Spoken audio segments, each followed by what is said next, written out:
जी बिल्कुल, आप देख रहे हैं मेरा यूट्यूब चैनल वीडियो सर्कल और मैं हूं खुर्रम शहजाद। और आज हम आपको दिखा रहे हैं अपने चैनल के ज़रिए कि शहर फरीदकोट मट्ठन में जो है कहां कहां से लोग यहां पर ख़ास तौर पर दरियाए सिंध की ताज़ा मछली खाने के लिए आते हैं। आइए तो आगे ही चलते हैं। यहां पर देखें कि दर्जनों की तादाद में मोटी ताज़ी VIP किस्म की ताज़ा दरियाई मछली यहां पर रखी गई है, जिसको अभी तक भी रात के तकरीबन अब काफ़ी लेट हो चुका है, लेकिन दूर दराज से यहाँ पर शहरी जो हैं वो मछली खाने के लिए आए हुए हैं। इस मछली को इस वक्त भी तैयार किया जा रहा है और काफ़ी रश है यहाँ पर। इस मछली बनाने वाले से जानते हैं कि कितनी देर में ये मछली आप एक मछली को काट कर तैयार कर लेते हैं और इसमें क्या क्या चीज़ें इस्तेमाल करते हैं। कम से कम 10 मिनट लग जाते हैं, 15 मिनट भी लगते हैं। मछली में बहुत टाइम लगता है। मछली बनाते हैं हम कम से कम 2 मन 3 मन लग जाती है हमारी मछली। अच्छा, 2-3 मन आप डेली तैयार करते हैं। मुझे ये बताएं कि ये जो सामने मछली रखी हुई है ये कौन सी किस्म की मछली है और बड़ी से बड़ी मछली आज तक आपने कितने किलो की आज तक बनाई है?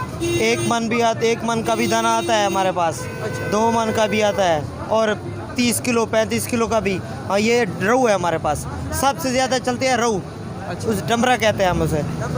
हाँ जी बिल्कुल, रोहू मछली जो है वो कोट मट्ठन के शहरी और जो यहाँ पर आने वाले जो शहरी हैं वो काफ़ी ज़्यादा पसंद करते हैं, जिसको सराइकी ज़बान में डमरा कहते हैं और लोग इसको काफ़ी एंजॉय करते हैं। आगे चलते हैं, देखते हैं कि यहाँ पर जो लोग कहाँ से आए हुए हैं, इनसे जानते हैं। अस्सलाम वालेकुम जी। वालेकुम सलाम। कहाँ से आए हुए हैं आप? मैं जी राजनपुर से आया हूँ। राजनपुर से आए, तो यहाँ पर क्या करने आए रात के इस वक्त? यार सर्दी शदीद थी तो इसलिए हेलमेट पहना, मोटरसाइकिल खींचा और यहाँ फ़िश खाने आया हूँ। बड़ा मज़ा आता है, यहाँ की मशहूर फ़िश है। हाँ जी बिल्कुल, हेलमेट पहन के सख्त सर्दी में मोटरसाइकिल पर आते हैं शहरी यहाँ पर और मछली को एंजॉय करते हैं। इस वक्त यहाँ पर जो है ताज़ा मछली तैयार की जा रही है। हकीकत तो यह है कि मेरे मुंह में भी पानी आ गया है। इस दुकान के अल रहमान फ़िश है ये कोट मट्ठन की और काफ़ी पुरानी दुकान है। इनके मालिक जो हमारे साथ चाचा बशीर मौजूद हैं, इनसे जानते हैं। चाचा बशीर, जानना चाहूँगा कौन से ऐसे लवाजमात हैं जो आप इस्तेमाल करते हैं और दूर दराज से लोग यहाँ पर खींचे चले आते हैं? हम आला मिसाला जात से मिसाला जात मंगवाते हैं, उसमें मच्छी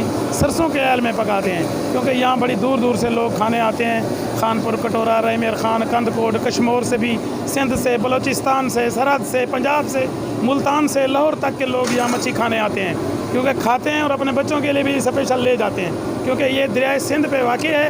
यहाँ दरिया नज़दीक पड़ता है, दरिया की ताज़ा फ्रेश मच्छी यहाँ आ जाती है। अच्छा जाए बशीर, मैं आपसे जानना चाहूँगा एवरेज जो है ख़ास तौर पर, क्योंकि अब बहुत ज़्यादा सर्दियाँ हैं, तो इन सर्दियों में कितने यानी कि डेली की आपकी जो मछली है ये चल जाती है, ग्राहक जो है ख़रीद जाते हैं? ये 3 महीने का आइटम होता है, यानी कि ये शाम को शुरू होती है मच्छी, रात के 12 बजे तक 2 मन 2.5 मन 1.5 मन 3 मन निकल जाती है मछली। अल्हम्दुलिल्लाह, अल्लाह पाक रिस्क दे देता है। हाँ जी बिल्कुल सही बात है। अच्छा, इसके साथ मैं जानना चाहूँगा कि मछली एक तो आप फ्राई करते हैं, इसके अलावा इसका सालन भी बनाया जाता है। मैंने देखा है कि यहाँ पर कोई ख़ास किस्म की टिक्कियाँ भी रखी हुई हैं, तो ये किस चीज़ से बनाई जाती हैं और कितनी इकसाम की जो मछली है वो आप यहाँ पर बनाते हैं? ये मछली का हम कीमा निकालते हैं, उसकी हम कबाब बनाते हैं, स्पेशल कबाब मछली के कीमे के बनाते हैं। और यहाँ हम शोरबे वाली भी मच्छी बनाते हैं, कढ़ाई तैयार करते हैं, शोरबे वाली तली हुई भी बनाते हैं। लोग तली हुई खाने आते हैं और शोरबे वाली भी खाने आते हैं। हर मच्छी किस्म की बनाते हैं शोरबे वाली। हाँ जी बिल्कुल, जैसा कि आपने चाचा बशीर से सुना है कि यहाँ पर लोग ना सिर्फ फ्राई की हुई मछली खाने आते हैं, बल्कि यहाँ पर जैसे घरों में तैयार की जाती है सालन बतौर, वैसे भी खाने आते हैं। आपसे जानना चाहूँगा कैसा लगता है आपको, मुझे बताएं थोड़ा सा। अच्छा लग जाता है हमें, बहुत अच्छा लगता है। बस रोज़ाना मछली खाते हैं या कभी कभी जब मन करता है? खाते हैं हम तो मछली। जी, ये तो रोज़ के शौकीन हैं। ऐसा ही है कि हर किसी को, क्योंकि सर्दियों में ख़ास तौर पर मछली बहुत ज़्यादा पसंद की जाती है। आप भी जब कोट मट्ठन आए, राजनपुर से सिर्फ महज 17 किलोमीटर के फासले पर है, हज़रत ख्वाजा गुलाम फरीद का शहर है। ये सूफ़ी की धरती है, सूफ़ी बुज़ुर्ग की धरती है। और जब अगर आप सर्दियों में यहाँ पर आए तो यहाँ की मछली ज़रूर खा कर देखिएगा और इंशाल्लाह जब आप एक बार यहाँ पर आकर आएँगे और मछली यहाँ की खाएँगे तो आप दुनिया में कहीं भी रहें, लेकिन सर्दियों में यहाँ पर आकर मछली ज़रूर खाया करेंगे, क्योंकि यहाँ पर दरियाए सिंध की ताज़ा मछली मिलती है और इसका जायका ही मुनफरद है और सेहत के लिए भी ये इंतहाई ज़रूरी है। अब आज के प्रोग्राम के लिए मुझे दीजिए इजाज़त। इंशाल्लाह नए टॉपिक के साथ किसी नई जगह पर दोबारा मिलेंगे, तब तक के लिए अल्लाह हाफिज़।